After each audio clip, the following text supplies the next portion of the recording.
about redemption, and today, hopefully, by God's grace, we are going to conclude that teaching, and by the grace of God.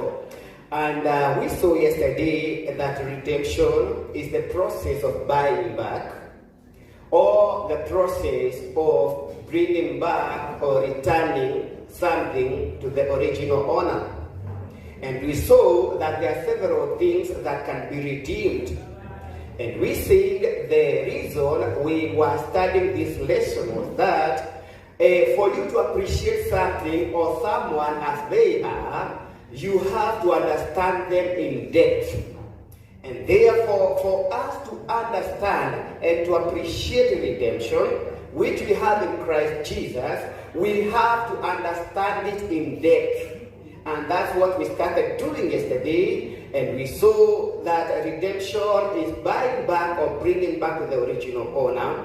And we were studying the Old Testament so that we can be able to see where this aspect of redemption began.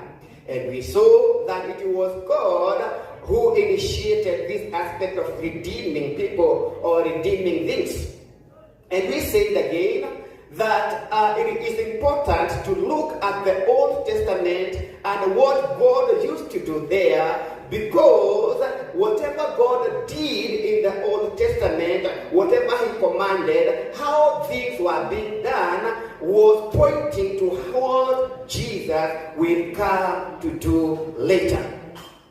Praise the name of the living God. And therefore we saw that some of the things that could be redeemed back then, and we are looking at it, I will say again, because that was a shadow of what Jesus will come to do. And we said, number one, the things that were supposed to be redeemed was the firstborns. Number two, animals. Number three, property, and that included houses or fields. And number four, it is an individual. An individual could be redeemed. Number five, and higher, from the word inheritance, an heir. He could be redeemed. And we saw in details another thing, number six, offerings other than a dedicated clean animal.